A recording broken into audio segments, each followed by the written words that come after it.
Dear students, in this video we will discuss about 12th CS chapter 13 Python CSV files la read a specified columns in your files. So page number 246 la irukum. So idla first pathinga appadina read a specified column or specified column or file irukkudiya or specified column mattum namm enna pannom read பண்றதுக்கு. So to get the specified column item name and profit. So கொடுத்துக்கிற ஃபைலில் item name and profit மட்டும் நம்ம என்ன பண்ணுறோம் அப்படின்னா ஸ்பெசிஃபையாக காலமில் read பண்ணி காட்டுறோம். Sample 5.csv அப்படிங்கிற ஒரு ஃபைலில் பாருங்கள், ஐட்டம் நேம் இருக்குது, காஸ்ட் இருக்குது, குவான்டிட்டி இருக்குது, ப்ராஃபிட் இருக்குது. ஸோ இந்த இருக்கக்கூடிய இந்த இன்புட்டில் இந்த ஃபைல்ஸில் நம்ம item name and then profit மட்டும் செப்பரேட் காலமாக நம்ம பண்ணி காட்டணும். ஸோ எப்படி பாருங்கள், இம்போர்ட் CSV ஃபைல் அதோடைய பார்த்து நெக்ஸ்ட்டு ஃபைல் ரீடர் ஃபைல்ஸ் பண்ண போகிறோம். ஃபார் காலம் இன் ஏ ரீட் ஃபைல் காலம்.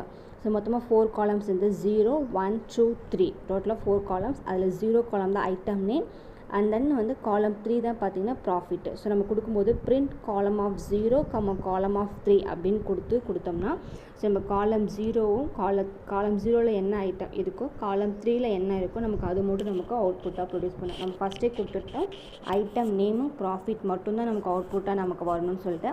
அதனால் வந்து இருக்கக்கூடிய 4 காலம்ஸில் 0 காலம்லேருந்து ஸ்டார்ட் பண்ணால் 0 காலம் ஐட்டம் நேம், ஸோ காலம் 3 வந்து ப்ராஃபிட்டு.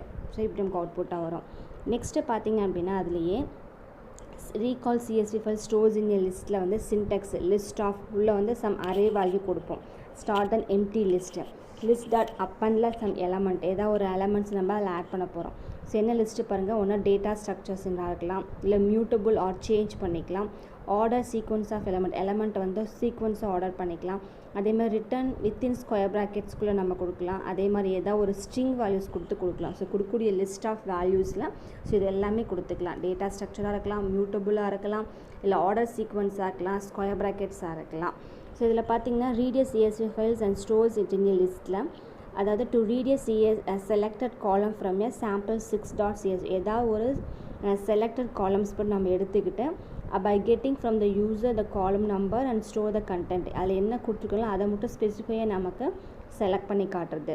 sample 6.csv அப்படிங்கிற அந்த ஃபைல் கண்டென்ட்டில் ஒரு எக்ஸல் ஷீட் இருக்குது. Item name, cost, quantity, profit. So இது இருக்கக்கூடிய செலக்டட் காலம்ஸ் மட்டும் நம்ம என்ன பண்ணிக்கலாம் அப்படின்னா நம்ம ஸ்பெசிஃபை பண்ணி ரீட் பண்ணி காட்டலாம். பாருங்கள், இம்போர்ட் CSV ஃபைல்ஸு அதில் ஒரு ஃபைல் நேம் பாத் கொடுத்துருக்கான். file.open ஃபைல் கொடுத்தாச்சு, ரீடர் ஃபங்க்ஷன்ஸ் கொடுத்தாச்சு, அரே வேல்யூஸ் நம்ம கொடுத்துருக்கோம். சரிங்களா? அப்போ அரே வேல்யூஸில் பார்த்திங்க அப்படின்னா நம்ம என்ன பண்ணலாம், ஏதாவது பர்டிகுலராக ஒரு குறிப்பிட்ட வேல்யூ மட்டும் என்ன பண்ணிக்கலாம் அப்படின்னா ஸ்பெசிஃபை பண்ணி காட்டிக்கலாம். இல்லைங்களா? அதுக்கு தான் இந்த லிஸ்ட் ஆஃப் வேல்யூஸ் நம்ம கொடுத்தோம். ஸோ ஸ்கொயர் ப்ராக்கெட்ஸ்குள்ளே வந்து இதெல்லாம் இருக்கலாம் அப்படின்னு சொல்லி ஒரு 4 ஸ்டெப்ஸ் கொடுத்தோம் இல்லைங்களா? ஸோ அதான் வந்து லிஸ்ட் ஆஃப் வேல்யூஸ் நம்ம கொடுத்து என்ன பண்ணிக்கலாம் அப்படின்னா அந்த வித்தின் ஸ்கொயர் ப்ராக்கெட்ஸ்குள்ளே கொடுத்துக்கலாம். அதில் ஏதாவது ஒரு ஸ்பெசிஃபைட் காலம் 1 ஆர் காலம் 2 ஆர் காலம் 3 அது மட்டும் நம்ம என்ன பண்ணிக்கலாம் அப்படின்னா ஸ்பெசிஃபையாகவும் நம்ம கொடுத்துக்கலாம். அதுக்காக தான் அதை வித்தின் த ஸ்கொயர் ப்ராக்கெட்ஸ் நம்ம கொடுத்தது.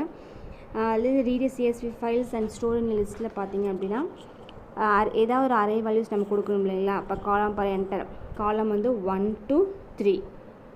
ஸோ 1லேருந்து 3க்குள்ளே என்னென்ன காலம் வேல்யூஸ் இருக்கோ அதை மட்டும் நமக்கு அவுட்புட்டாக கொண்டுக்கலாம் இல்லையா? அப்போ காலம் 1 to 3 வேல்யூஸுக்குள்ளே என்ன இருந்துச்சு, குவான்டிட்டியில் இருந்துச்சு 10, 12, 15 குவான்டிட்டி வேல்யூஸ் இருந்துச்சு. ஸோ அந்த குவான்டிட்டி வேல்யூஸ் நம்ம என்ன பண்ணிக்கலாம் அப்படின்னா அதில் நம்ம அவுட்புட்டாக கொடுத்துக்கலாம். அதான் வந்து ஒரு ஸ்பெசிஃபைட் காலத்தில் கொடுக்கக்கூடிய லிஸ்ட்டை ஸ்டோர் பண்ணிக்கிறது. அதே storing the CSV files with more than 1 column கொடுத்தோம் அப்படின்னா அதுக்கு வந்து என்ன பண்ணால் item getters with multiplier indicates. Example வந்து பார்த்திங்கன்னா operator dot item getter column name, ஏதாவது வந்து ஐட்டம் நேம் கொடுத்து என்ன காலம் நேம் அப்படிங்கிறத நம்ம கொடுக்கலாம்.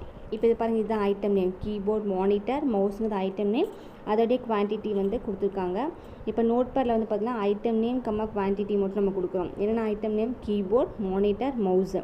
ஸோ குவான்டிட்டி என்னது, அதோட குவான்டிட்டி கீபோர்ட்னா 48, மானிட்டர் வந்து 52, மவுஸ் வந்து 20 அப்படின்னு நம்ம எக்ஸலில் இருக்கக்கூடிய அந்த ஐட்டம் நேம் குவான்டிட்டியை நோட் பேடுக்கு நம்ம சேஞ்ச் பண்ணுறோம்.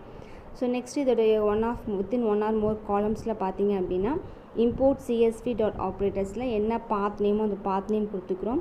நெக்ஸ்ட்டு டேட்டாஸ் கொடுக்குறோம். அந்த ஃபைல்ஸை ஸ்டோர் பண்ணுறதுக்கு ஷார்ட்டர் லிஸ்ட்டு, அதாவது என்னென்ன ஐட்டம் நேம் ஒரு ஆப்ரேட்டர்ஸாக ஒன்றா டிசெண்டிங்லேயோ இல்லை ரிவர்ஸ் ஆர்டர்ஸ்லையோ இல்லை அசெண்டிங்லேயோ நம்ம என்ன பண்ணிக்கலாம்னா அந்த கொடுக்கக்கூடிய டேட்டாஸை வந்து நம்ம அந்த ஃபைல்ஸை வந்து ஆர்டர்ஸ் சேஞ்ச் பண்ணி கொடுக்கலாம். அதுக்கு தான் வந்து ஆர்டரிங் வேல்யூஸ் கொடுத்துருக்காங்க. ஏன்னா ஷார்ட்டிங் ஆர்டர்ஸில் வந்து கொடுத்துக்கலாம், இல்லை ரிவர்ஸ் ஆர்டர்ஸில் கொடுத்துக்கலாம். இல்லை வந்து ஒரு ஸ்பெசிஃபைக் காலம் மட்டும் இல்லை ஐட்டம் நேம் மட்டும் எனக்கு டிசெண்டிங்கில் வேணும், இல்லை குவான்டிட்டி மட்டும் நமக்கு டிசெண்டிங்கில் வேணும், அப்படி ஸ்பெசிஃபை பண்ணி நம்ம கொடுத்துக்கலாம். நமக்கு எது வந்து இல்லை எல்லாமே வேணுனாலும் நம்ம எல்லாமே கொடுத்துக்கலாம். Next reading CSV files into டிக்ஷனரியில் use dictionary readers class of CSV மாடியூல்ஸை கொடுக்கக்கூடிய CSV மாடியூல்ஸை நம்ம ரீட் பண்ணிக்கலாம். அதில் என்ன ஆப்ஜெக்ட் கொடுத்துருக்காங்க, என்ன டேட்டாஸ் கொடுத்துருக்காங்க, என்ன டிக்ஷனரி நமக்கு தெரியும் இல்லைங்களா. ஸோ ப்ரைமரி வேல்யூஸு, அதே மாதிரி என்ன ஃபீல்டு நேம், கீஸ் வந்து ஃபீல்டு நேமாக இல்லை இந்த ஃபீல்டு நேமில் என்னென்ன பேராமீட்டர்ஸ் கொடுத்துருக்காங்க அப்படிங்கிறது தான் பார்த்திங்கன்னா reading CSV file into a dictionary. அது வந்து டிக் ரீடர்னு சொல்லுவோம். டிக்ஷனரி வந்து டிக் ரீடர் ஒர்க்கிங் அப்படின்னா ஒரு CSV ஃபைல்ஸில் வந்து நம்ம கொடுக்கக்கூடிய ஒவ்வொரு CSV ஃபைல்ஸ்க்கும் ஈச் CSV ஃபைல்ஸ்க்கு நம்ம செப்பரேட் பண்ணி காட்டுறதுக்கு கமா யூஸ் பண்ணுவோம். ஒவ்வொரு லைனுக்கும் ஒரு கமா யூஸ் பண்ணி கொடுப்போம். அது டிக்ஷனரி ஃபைல்ஸு. அதே மாதிரி ஒரு காலம் பார்த்திங்கன்னா subsequent row that behave like dictionary values and can be accessed within the appropriate keys. ஏதாவது ஒவ்வொரு ஃபீல்டு நேமுக்கும் செப்பரேட்டாக பார்த்தீங்கன்னா ஒவ்வொரு ரோட்லேயும் ஒவ்வொரு ஃபீல்டு நேம் கொடுக்கலாம். அதே மாதிரி ஃபஸ்ட் ரோ இன் யுவர் CSVனா does not contain column names. So first ரோவில் CSV ஃபைல் கொடுத்தோம்னா காலம் நம்ம வேறு எதாவது கொடுத்துக்கலாம். சரிங்களா. அதே மாதிரி பாசியாக ஃபீல்டு நேம் பேராமீட்டர்ஸ், ஒவ்வொரு பேராமீட்டர்ஸ்க்கும் நம்ம வேல்யூஸும் கொடுத்துக்கலாம். ஒரு ரோக்கு ஸ்பேஸ் கொடுக்கலாம், ஒவ்வொரு லைனுக்கு கமா யூஸ் பண்ணி கொடுக்கலாம். இதெல்லாமே பார்த்திங்கன்னா டிக் ரீடர் ஃபைல்ஸ் நம்ம ஒர்க் பண்ணக்கூடியது. நெக்ஸ்ட்டு CSV.readerக்கும் டிக் ரீடருக்கும் என்ன அப்படின்னா CSV ரீடர் அண்ட் CSV ரைட்டர்னு சொல்லலாம். ஒர்க் வித் லிஸ்ட் ஆர் டியூப்பிள்ஸில் நம்ம இதை ஒர்க் பண்ணிக்கலாம். லிஸ்ட்லேயோ டியூப்பிள்ஸ்லேயோ பார்த்தீங்கன்னா இந்த ரீடர் ஃபங்க்ஷன்ஸும் ரைட்டர் ஃபங்க்ஷன்ஸும் நம்ம யூஸ் பண்ணிக்கலாம். டிக் ரீடர் பார்த்திங்க அப்படின்னா டிக் ரீடர்னு சொல்லலாம், அது CSV டிக் ரைட்டர்னு சொல்லலாம். இது ஒர்க் வித் இன் டிக்ஷனரியில் ஒர்க் பண்ணுவோம். நெக்ஸ்ட்டு CSVயில் வந்து dict reader and dict writer பார்த்திங்கன்னா நிறைய அடிஷ்னல் ஆர்கியூமெண்ட்ஸ், நிறைய வேல்யூஸ் நம்ம அதை கொடுக்கலாம். அதான் டேக் அடிஷ்னல் ஆர்கியூமெண்ட்ஸ்னால் என்னது values. Next field names that are used as dictionary keys, அதாவது ஒவ்வொரு ஃபீல்டு நேமும் கொடுக்கும்போது நம்ம ஏதாவது கீஸ் ஞாபகம் வச்சுக்கிறதுக்கு ஏதாவது கீ யூஸ் பண்ணி நம்ம கொடுத்துக்கலாம். தென் நெக்ஸ்ட்டு பார்த்தோம் அப்படின்னா reading CSV files into dictionary எப்படி வந்து ரீட் பண்ணுறது அப்படின்னா இம்போர்ட் CSV ஃபைல்ஸு ஏதாவது ஒரு ஃபைல் நேம் என்னது, அதேமாதிரி என்ன இன்புட் கொடுக்குறோம் ஃபார் ரோ இன் இன்புட் ஃபைலில் டிக்ஷனரி ஆஃப் ரோ. சரிங்களா. அப்போ என்னென்ன டிக்ஷனரி ஆஃப் ரோஸ் மட்டும் என்னென்ன இருக்கோ அந்த rose item name. So item நேமில் என்னது கீபோர்ட், என்ன குவான்டிட்டி, அதோடைய ப்ரைஸு, இப்படி நம்ம ரீட் பண்ணி பார்த்துக்கலாம்.